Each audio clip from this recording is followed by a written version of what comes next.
Deputy CM Pawan Kalyan గారు ఉద్యోగులకి good news తీసుకొచ్చారని చెప్పాలి. సో ఆ గుడ్ న్యూస్ ఏంటి ఒకసారి డిస్కస్ చేద్దాం. ప్రస్తుతం మనతోటి పొలిటికల్ అనలిస్ట్ సిఎస్ రావు గారు ఉన్నారు. వెల్కమ్ చెప్దాం.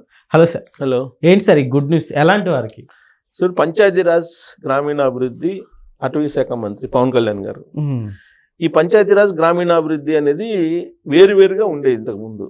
ఓకే. ఇప్పుడు కూటమి ప్రభుత్వం వచ్చిన తర్వాత ఒకే గొడుగు కిందకి వాటిని తీసుకొచ్చి సంస్కరించారు.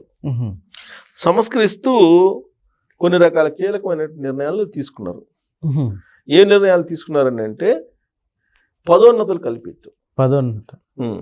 ఇప్పుడు ఎంపీడీఓ ఉన్నారు, వాళ్ళ పదోన్నతులు కల్పించి నెక్స్ట్ ఎక్కడే అనేది అంతకుముందు క్లారిటీ ఉండేది కాదు. ఇప్పుడు పదోన్నతులు అంటే ప్రమోషన్స్ ఇచ్చారు. ఎంతమంది ప్రమోషన్స్ ఇచ్చారు?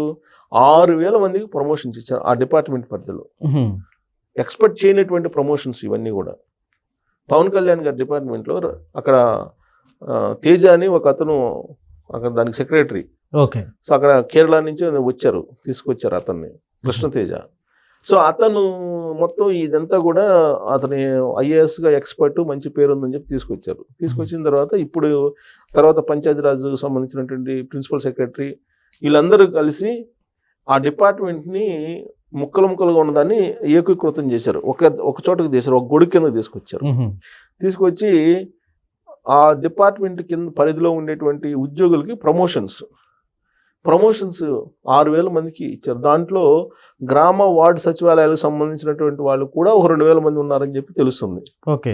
సో మొత్తం మీద ఒక 6,000 మందికి ప్రమోషన్స్ ఇచ్చారు. ఇంతవరకు బాగానే ఉంది, ఇది గుడ్ న్యూస్. ఉద్యోగులకి పండుగ చేసుకుంటున్నారు. సో ప్రమోషన్స్ రాగానే ఇమీడియట్గా వాళ్ళ స్కేల్ కూడా పెరుగుతుందిగా, జీతం కూడా పెరుగుతుంది.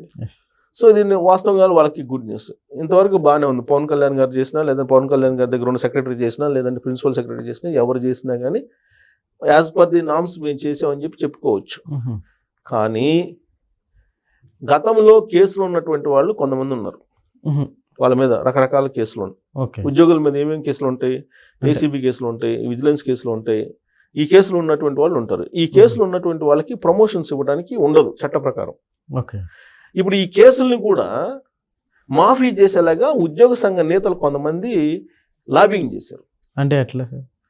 లాబింగ్ చేసి ఈ కేసులను మాఫీ చేయడానికి, ఇప్పుడు వాళ్ళ మీద ఉన్నటువంటి కేసులు సుదీర్ఘకాలం పాటు కేసులు ఉన్నాయి, అవి చిన్న కేసులు అని చెప్పి ఉద్యోగ సంఘ నేతలు చెప్పారట. చెప్తే వీళ్ళు విన్నారు. కేసు చిన్నదైనా పెద్దదైనా కేసే కదా. దొంగ నేతను నువ్వు 1000 రూపాయలు తీసుకున్న దొంగే, 1 కోటి రూపాయలు తీసుకున్న దొంగే, గ్రామ్ బంగారం తీసుకున్న దొంగే, 100 గ్రాముల బంగారం తీసుకున్న దొంగే.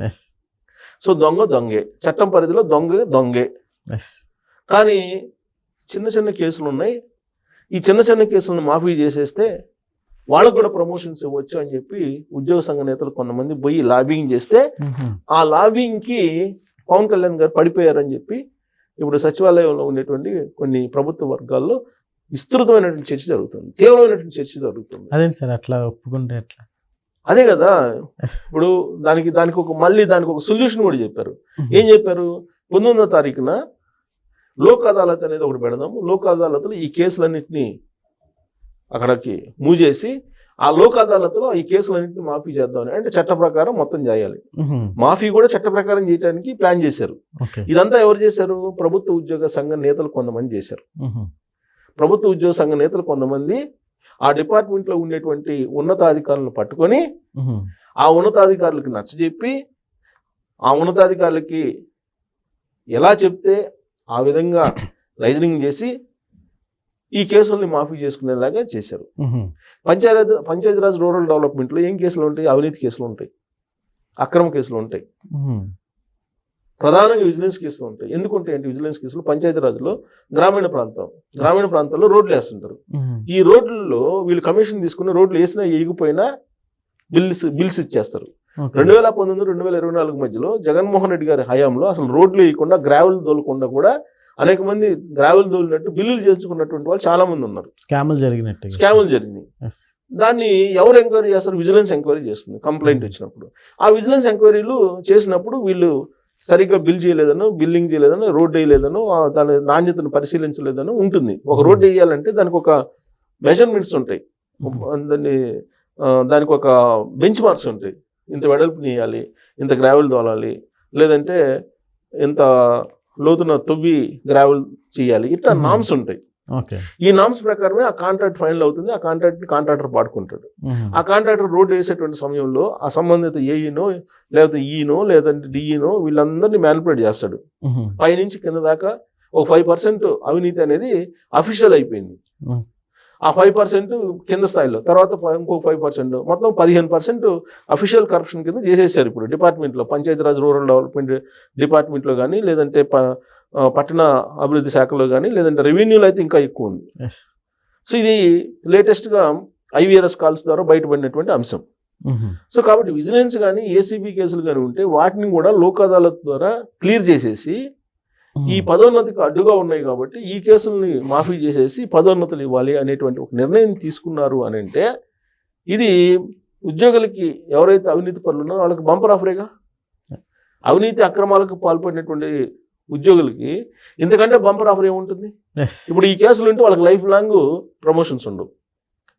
ఆ శిక్షణ ఇవ్వాలిగా. ఇప్పుడు జనరల్గా ఏంటంటే ఒక కేసు బుక్ కాగానే ఏసీబీ రైడ్ చేయగానే సస్పెండ్ గురవుతారు సార్. బట్ ఇక్కడ మరి పవన్ కళ్యాణ్ గారు దీన్ని ఎలా ముందుకు తీసుకెళ్తారు? పవన్ కళ్యాణ్ గారిది ఏముండదు కదా. పవన్ కళ్యాణ్ గారిని చెప్తారు, అన్ని సెక్రటరీ లేకపోతే ఇంకొకరు అధికారులు చెప్తారు, ఓకే అంటారు. అదే లోక్ అదాలత్ అనేది నీకు చట్ట ప్రకారం కదా.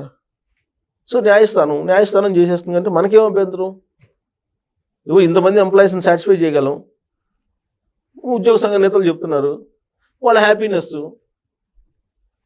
వాళ్ళు ఏదైనా అదే చెప్పేది, ప్రభుత్వంలో ఏం చేసినా, మంచి చేసినా చెడు చేసినా మొత్తం ఉద్యోగులే. ఎందుకంటే ఫైల్ తయారు చేసేది వాళ్ళు. తర్వాత ఏ కేసుని మాఫీ చేయొచ్చు, ఎలా అవినీతికి పాల్పడవచ్చు, ఎలా చట్టం నుంచి తప్పించుకోవచ్చు, ఇవన్నీ చెప్పేది కూడా వాళ్ళే. లేదంటే పొలిటీషియన్స్కి మీకు ఫైల్ వర్క్ తెలియదు కదా. పొలిటీషియన్స్ జస్ట్ తనకు ప్రజలకి ఏం కావాలో చెప్తారు. పొలిటీషియన్స్ ఎప్పుడు కూడా ఇదిగో నా ప్రజలకి ఇది అవసరం, ఇది చేయాలి అన్నప్పుడు అది ఎలా చేయాలి, ఏ చట్టం ప్రకారం చేయాలి, ఏ సెక్షన్ ప్రకారం చేయాలి, ఫండింగ్ ఎక్కడి నుంచి వస్తుంది, ఇవన్నీ చేయాల్సింది ఎవరు? మొత్తం అధికారులు. అధికార యంత్రాంగం తయారు చేయాలి. ఈ అధికార యంత్రాంగం తయారు చేసేటప్పుడే మ్యానిపులేషన్ ఉంటుంది, ఎక్సెస్ చేయటం.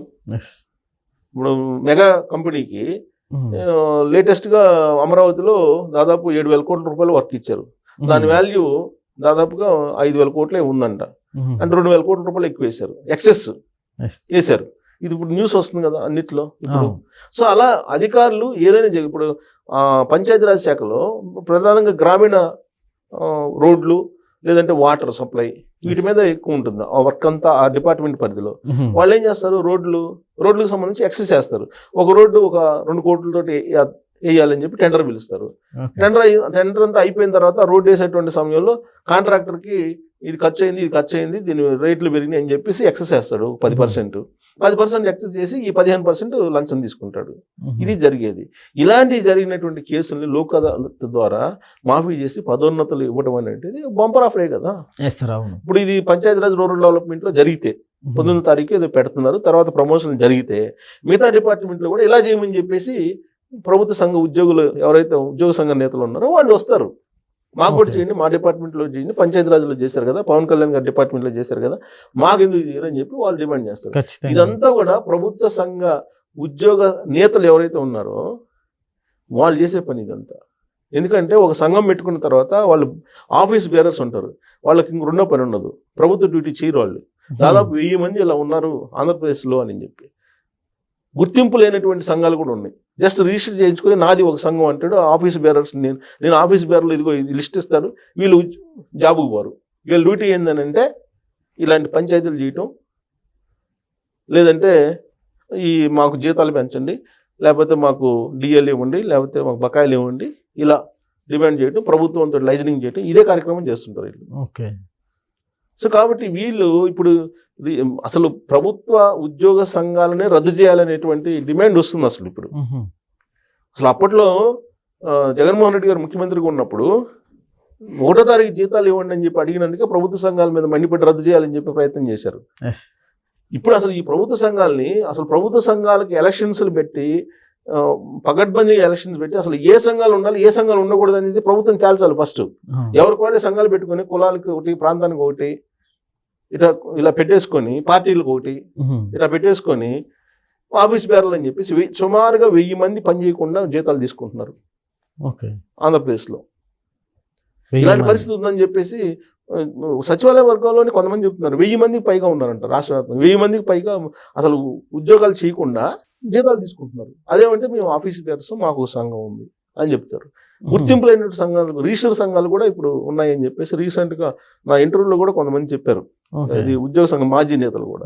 సో ఇలాంటి సంఘాలు ఉండకూడదు, వీటి ద్వారా ప్రమాదం. అంటే ఇదిగో ఈ కార్యక్రమాలు చేయడానికి కాదు కదా వాళ్ళు ఉండేది. ఇప్పుడు మాఫీ చేస్తారంటే ఒక్కసారి పంచాయతీరాజ్ రూరల్ డెవలప్మెంట్ లో మాఫీ చేసేసి కేసులు వాళ్ళకి ప్రమోషన్స్ ఇస్తారని అంటే మిగతా డిపార్ట్మెంట్లు ఎలా ఒప్పుకుంటాయి? అంటే ఇక ఏసీబీ అవసరం లేదు, విజిలెన్స్ అవసరం లేదు, ఏం అవసరం లేదు. కరప్షన్ అఫీషియల్ ఇక ఎంతైనా కరప్షన్ చేసుకోవచ్చు, అడిగేదానికి లేదు. ఒకవేళ ఇప్పుడు కేసు నమోదైద్ది, సస్పెండ్ అవుతాడు, 6 నెలలు సస్పెన్షన్, తర్వాత మళ్ళీ ఉద్యోగంలో జాయిన్ అవుతాడు. ఇప్పుడు వెంకటరామరెడ్డి ఉన్నారండి ఉద్యోగ సంఘ నేత. ఇప్పుడు ఆయన ఎలక్షన్ కమిషన్ సస్పెండ్ చేసింది ఎలక్షన్ టైంలో. ఎందుకు? ఆయన వైఎస్ఆర్ కాంగ్రెస్ పార్టీ తరఫు నుంచి ప్రచారం చేస్తున్నారని. మళ్ళీ ఆయన జీతం తీసుకుంటున్నాడు, ఉద్యోగం చేయకుండా జీతం తీసుకుంటున్నాడు. కారణం ఏంటి? ఆయన ప్రభుత్వ ఉద్యోగ సంఘానికి నేత కాబట్టి ఉద్యోగం చేయకుండా జీతం తీసుకుంటూ ఇప్పుడున్నట్టు ప్రభుత్వాన్ని తిడుతున్నాడు. ఆయన ఇప్పుడున్నట్టు ప్రభుత్వాన్ని ఎప్పటికప్పుడు ప్రెస్ మీట్ పెట్టి బలహీనపరిచేటువంటి ప్రయత్నం చేస్తున్నాడు. మరి ఇలాంటి పరిస్థితుల్లో మరి ఈ ప్రమోషన్స్ ఇస్తే రాబోయేటువంటి పరిణామాలు ఏంటి అనేది ఊహించుకోవచ్చు. Okay sir, thank you.